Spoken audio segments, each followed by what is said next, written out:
What are the most pressing challenges that operators face in ensuring regulatory alignment in emerging markets such as LATAM, and particularly here in Brazil, where the regulatory measures that are in place are rapidly changing?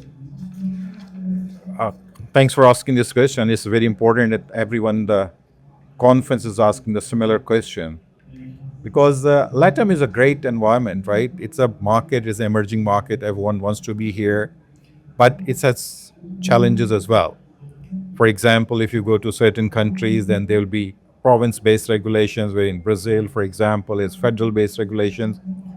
And not only that, because it's emerging, things are changing quite a lot. And I think that it's an interesting time in general anyway because of the change in technology. So it's make it more complicated. It makes very so operators have to be very vigilant, and they need to act on many things, especially with the new era of technology and the changing regulations. And everyone is learning, including regulators. They are fine tuning their regulations and their requirements. So I would suggest that yes, it is quite difficult, but it is not as difficult if you're talking to people who understand the, the intent behind the regulations, the intent, the technology, they understand the technology and the risks behind it.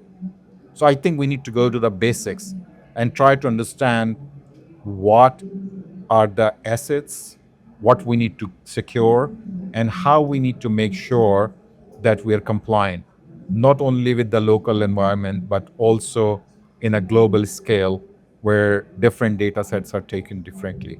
Did I answer your question, or I've made it You more are, no, difficult? no, you answered it perfectly, actually, and you're absolutely right, because I mean it's like a moving train. What's happening That's there in exactly right. Brazil, and of course, the involvement of and the importance of AI in this industry is increasing. How can I put this? The changing nature of the whole market, I think. That's right.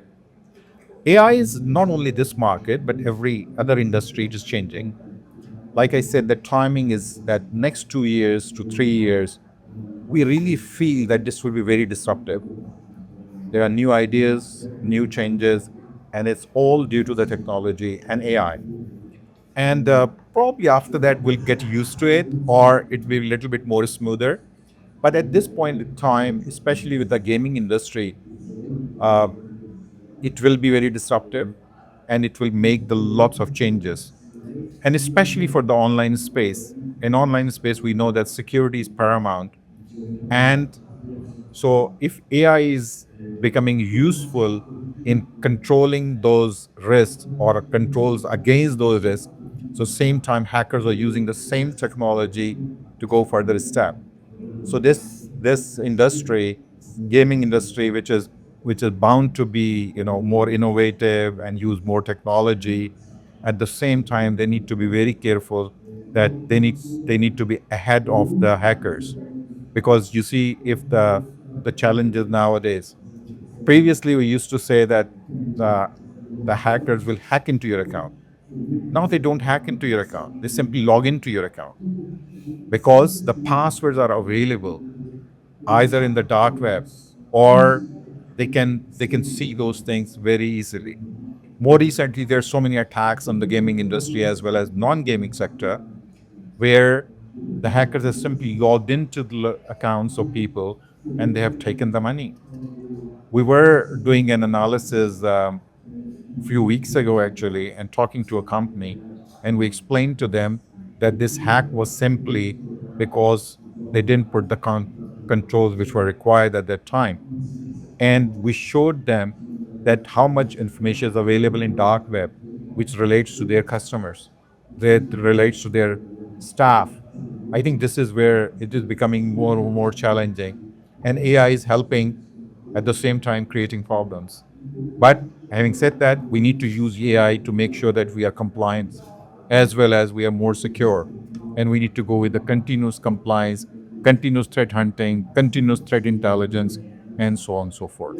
Yes, you're right. I was speaking yesterday to the CEO of a cybersecurity company, and from her experience, she said that it's not about, we have to tell our clients, it's not about when you will be hacked. It's about how you deal, yes, being hacked, because it will happen. And it's about how agile your defenses are. So once they're in, how quickly can you defend yourself? Because it's become a certainty. Absolutely. I mean, 20 years ago or 18 years ago, I used to say there are two types of companies. One's those are hacked, and the second will be hacked. Now the question is that I agree with your other cybersecurity consultant, because we are working in cybersecurity for ages, and we have realized that there are companies who don't even know that they are hacked. The average time to find out the organizations are hacked is more than 18 months. I'm talking large organizations. Then they realize, oh, something has gone wrong. Our data is being leaked, and this is uh, It's a huge negligence on their part, isn't it? Really, in a sense. I mean, ultimately, when you absolutely. think about the results for the consumer, it has to be. Absolutely. For example, of a more recent attack in Australia, which was the biggest one, Australian super. You saw people have got superannuation funds and they rely on that. And now the question is being asked, it's not really a hack. It's simply because they were not using multi-factor authentication. Previously we used to say that this is a control you need to have, multi-factor authentication. Now we say it's a need of today. You can't live without it. So these are simple things, simple measures, and these automated controls and this AI-based defense systems. You have to apply those. Otherwise, you have no choice, but the result will be very drastic. Absolutely. And that's where the government is playing their role. They're becoming bringing the compliance requirements. They're bringing, for example, in Europe there's a GDPR for the privacy of PII, personal information. In California they have got their own requirements. Australia they have notified data breach act, and so on and so forth. And every place have different requirements. So no, not it is helping in a one way, but for operators it's very difficult as well, because they need to comply to every standard. So really they need to talk to the organizations who are global. I mean, for example, we think that we have a slogan saying that think global, act local, because you don't have a choice, because there will be more requirements, more jurisdictions. We are testing in 50 jurisdictions. We're doing compliance testing for payment card and data almost in every continent, except for Antarctica, of course. So, so you need to understand that there are different requirements in different locations, geolocations, different continents, different uh, regions, but you have to comply to all of them. So you need to be very flexible, have agile systems, and make sure that you apply security at the design level, and not you don't have a choice now. So Are compliance issues here in Brazil more complex than in other territories, given the how could I say, the stage at which regulation is set here? yes, that's true. Basically, whenever new jurisdictions come up, they start. They don't start from zero. They learn from others, right? So online gaming regulation is a mature industry. It's a mature uh, standards and technical requirements. Whereas they need to localize it for their own requirements on jurisdiction. I think Brazil in the same boat. I was talking to the regulator today, this morning actually, and they are very open, and they were saying that they are learning, they're changing things because they feel that will be fine tuned, which makes a lot of sense. We have been involved in technical requirements for online gaming since 1999. Licitors online, basically in Northern Territory, Australia, were the first one who got regulated, and we did the testing. And I know for sure that there were no requirements at that time. We had to create the technical requirements. Since then, it emerged, it has evolved, Then after a few years, it just was all the need. Then UK, then Malta, and then you can imagine Denmark, and Portugal.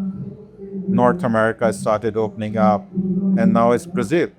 So there are, and in South America, there are Argentina and Peru and other jurisdictions. So basically, there's a lot more data, a lot more information. So regulators have to update their requirements and regulations. I think this is essential, and this is good for the operators as well. It's good, but it's a hassle, no doubt about it. I know, I know, but we don't have a choice now. Security is really a requirement. You have to be sure that you're secure for your brand, for your customers, for your regulator. Otherwise, you have no choice. Like you already said, that everyone knows you'll be hacked one day. So what you need to do is to try to make it as difficult as possible, and that's all you can do. With the rapid digitalization that we've been talking about of the gaming sector, how do you foresee risk mitigation strategies evolving to keep pace with those tech driven threats? I think I think we need to go to the drawing board and understand what the risks are. That's the first thing we have to do. Second thing is, like, this is exactly what we promote. This is what we teach. This is what we see. That there are regulations and compliance requirements. Those are for some reason, and those reasons are that those are the best practices which have been tested and tried already. So that is the first level of defense. How perfect they are, we can't say that, because they have to evolve as well. But that is the first level of assurance that you are somewhere. You have a baseline which all the industry is taking, and then you need to take that. Third party reviews, like the independent companies like us, like reviews. This helps a lot, quite, not only from the point of view that customers or your players are so confident, regulators becomes confident that someone else has looked into it, and they have made sure that you are complying to those requirements.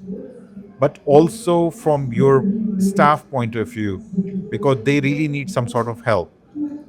And not only help, but also you see from the point of view, for example, gaming associates will review at least 200 operators every year, or more than that. Actually, I'm just making a number. But when we are doing a review of someone, then they get the knowledge what we have seen in the industry. So it's not their own one cybersecurity expert who is advising them and one consultant who is saying that, guys, just do this and you'll be good. Now, from best practice point of view, more data you have, more information you have, better off you are.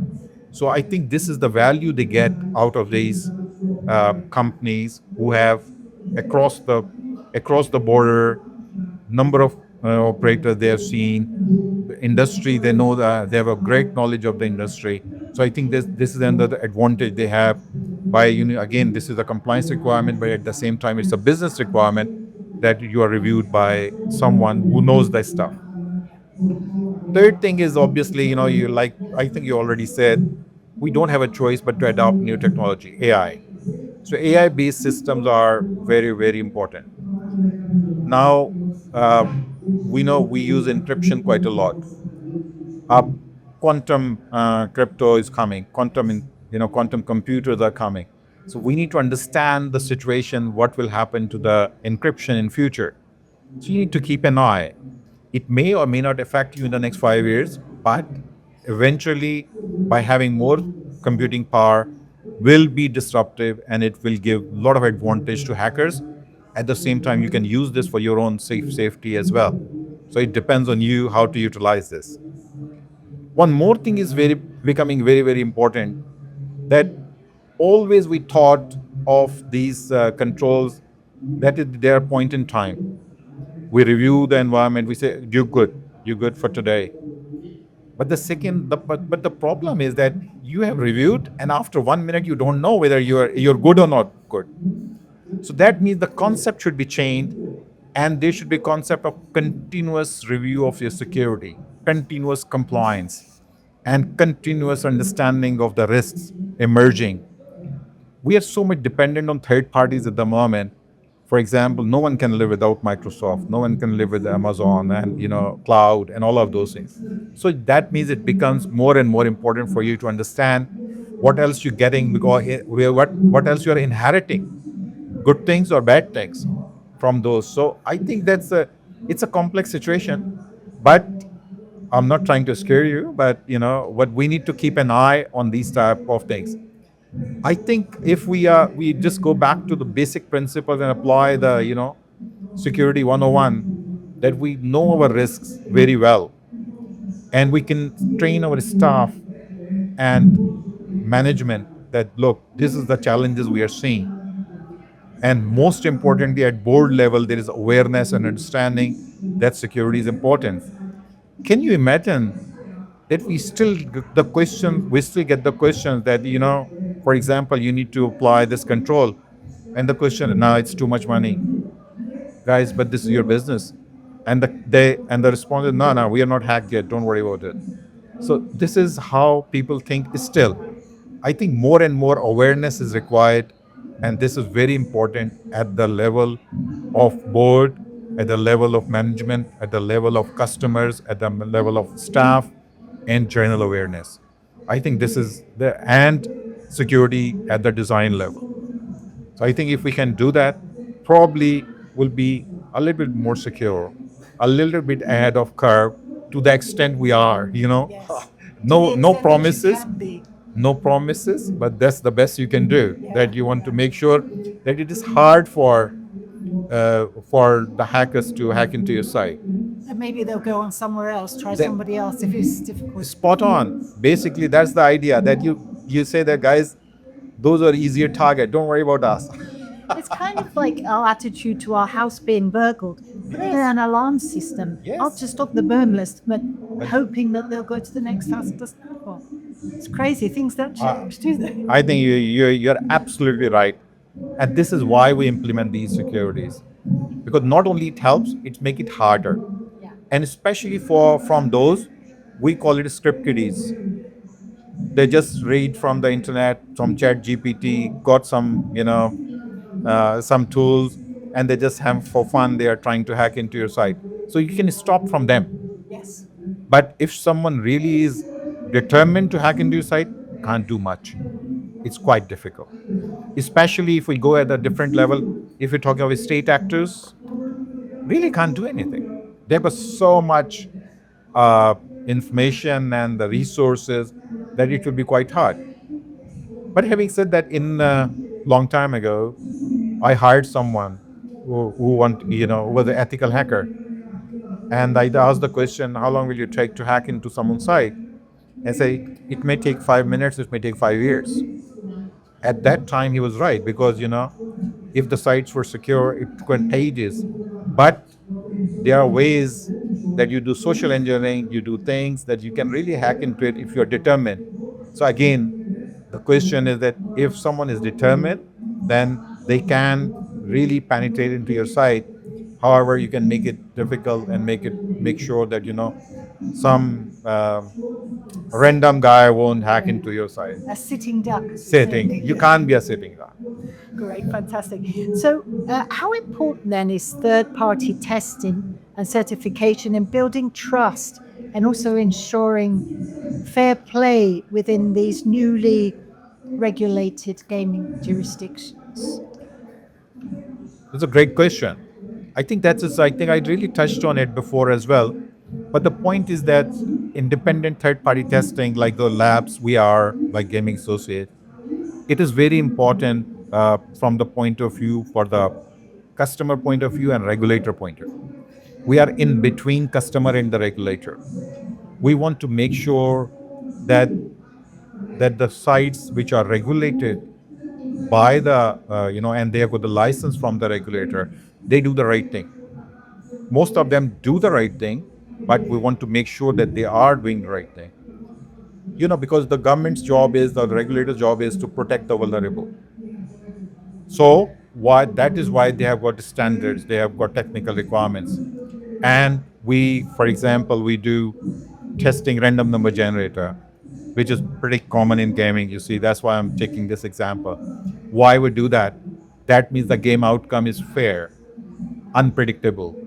If we have to do this, that means if we have reviewed or analyzed the random number generator and provided a report, and we made sure that that is the same random number generator is on the site, which is producing the outcome of different games, that means that the player will get the fair chance that they can win, or it depends on probability. I mean, not guarantees, but the probability is that they have a good, whatever chance which is written on the game, that there's this is much return to player. So we have been verified. This is the outcome. So this is so that's one level, that they get this assurance that they are doing the right thing. Second one is, like I said previously, because we are reviewing so many games, so many platforms, so much security, so much certification of ISO 27001 and so on. So we can give them better insight of why you are doing this or why you're not doing this, and what are the risks it's bringing it to you. I think that is very critical from that point of view. And again, the expertise. We have noticed that, especially emerging markets, regulators may not have those expertise to make sure that this is all the operators are consistently doing this work. So I think that's where the importance of third parties are, the labs are, that they have got the experience and they can bring it to, they can ensure that the industry is consistent across the board, and everyone is following the same standards. So I think this is where it is very important for third parties to work on it. That's fantastic. Thank you. And finally, given your expertise, what best practices would you recommend to gaming operators looking to future-proof their platforms from both a risk and a compliance standpoint? I think I would have covered this a little bit, You have, actually. during the conversation. You have. But just to summarize, I think they really need to follow best practice, and it starts from the gaming regulations, requirements, technical requirements, and make sure that they adopt new trends of AI-based defense systems. Those are very important. And the third thing, which I mentioned, right, that the continuous compliance.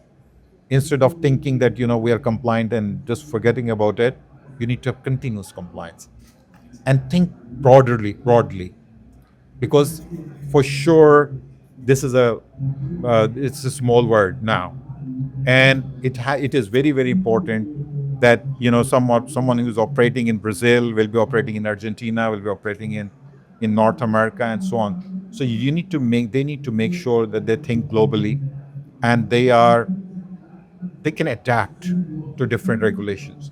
They have structured, they have got they've got security by design. They don't have to plug in all the time. They have to make sure that they are doing the right thing, and they can very quickly adopt to new requirements. I think I would say that this is the basics, and they need to definitely follow it.